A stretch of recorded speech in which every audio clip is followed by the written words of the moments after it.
it looks like it's bit them in the bum. Let's begin.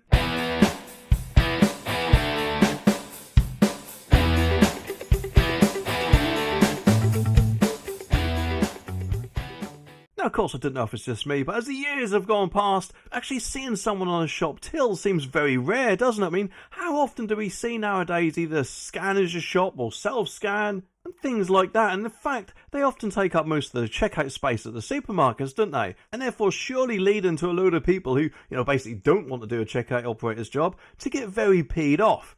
Either because, I don't know, they're probably fed up of hearing place item in the bagging area when it actually is, or maybe, just maybe, they might actually want a bit of conversation from an actual human being while they're going through the checkout. And because it's just like Asda's probably had a little bit of a change of heart.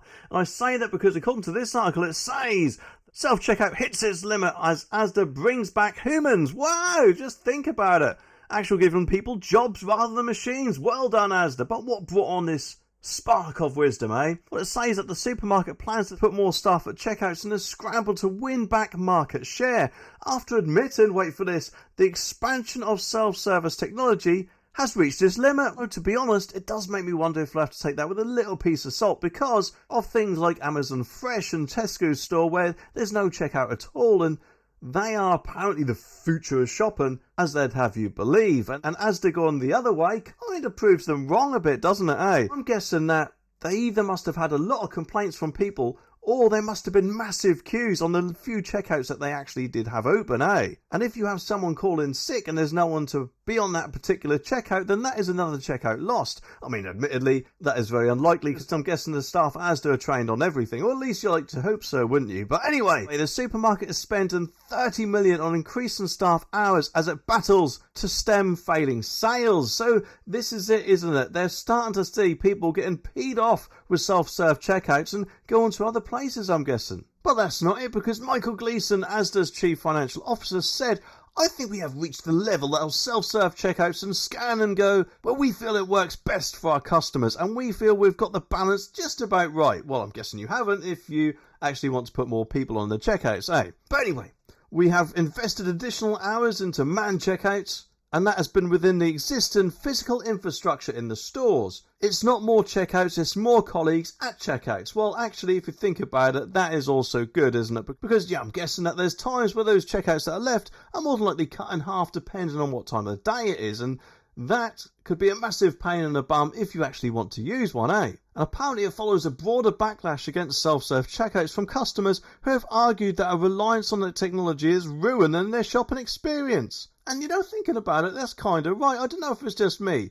I often use Scan as your shop, where you walk around with one of those scanners and pack your bags as you go along. Presumably thinking that it's actually a quicker way to do your shopping. However, I don't know if it's just me. Or, maybe I look dodgy or something, but it just seems that every time I do that Scan as your shop, I always get picked for one of those quality check things or whatever they call it, where they come along and scan some items in your bag. It just seems to happen to me all the time, and in which case you think, well, what's the whole point in doing it? I may as well just gone to a proper checkout to begin with. Or maybe the self-serve checkouts if they were full, eh? I do understand, though, that there are plenty of people out there who don't like the thought of using Scan as your shop or self-serve because it's kind of like we're doing their job for them, isn't it? Except we're not getting paid for it, eh? In fact, we pay them at the end of the day. Although, admittedly, we get some shopping for our money, although admittedly it's not as much as a few years ago, eh, Asda? But it does also say that, get this, some supermarkets have gone as far as ditching all their self-serve checkouts. The upmarket grocer Booths last year replaced self-serve checkouts machines with human cashiers in all but 2 of his 27 stores. And Ken Murphy, the chief executive of Tesco, was forced to defend its use of self-serve checkouts after an outcry from customers last year. Well, that is where they're wrong, in my opinion, because you should be thinking of your customers. If your customers don't want it, you shouldn't be arguing with them. You should be going back to what they actually want. Whether that means your profits might take a teeny-weeny hit because, they actually do want a human being scanning their shopping for them, or not. But let's face it, at the end of the day, Tesco's and Asda don't really have to worry about money, do they, eh? But Ken isn't done there, because he also says we genuinely believe that at the end of the day it provides a better customer experience. Not if they don't want it, Ken. Asda apparently will also invest in making stores cleaner and improving, get this, the availability of products across its estate, and some sites will take on extra staff to achieve this, while others will boost the hours given to existing workers. Hopefully they'll give them better pay as well if they have to do overtime. It comes after Asda's share of the grocery market dropped from 13.7% at the start of 2024 to 12.7% in July, according to Cantana. Admittedly, yes, okay, it is only 1% difference. However, 1% on Asda is probably a boatload of money, isn't it, eh? And Mr. Gleeson, no, he hasn't finished there, because he's also pointed to recent efforts to bring down prices for shoppers, including the introduction of an Aldi and Lidl price match scheme earlier this year, while investing £70 million in lowering prices. Well, actually, whilst that is good to hear, it does remind me of a few years ago when, let's just say, a load of panic buying dummies were about and cleared most of the shelves, and strangely, the supermarkets, if I remember rightly that is, kind of put their prices up a bit, didn't they, eh? So maybe, just maybe, they're putting them back down to what they should have always been. And admittedly, I could be wrong with that. Mr. Gleeson now also give himself a pat on the back because he says we have achieved a huge amount in the first half of the year.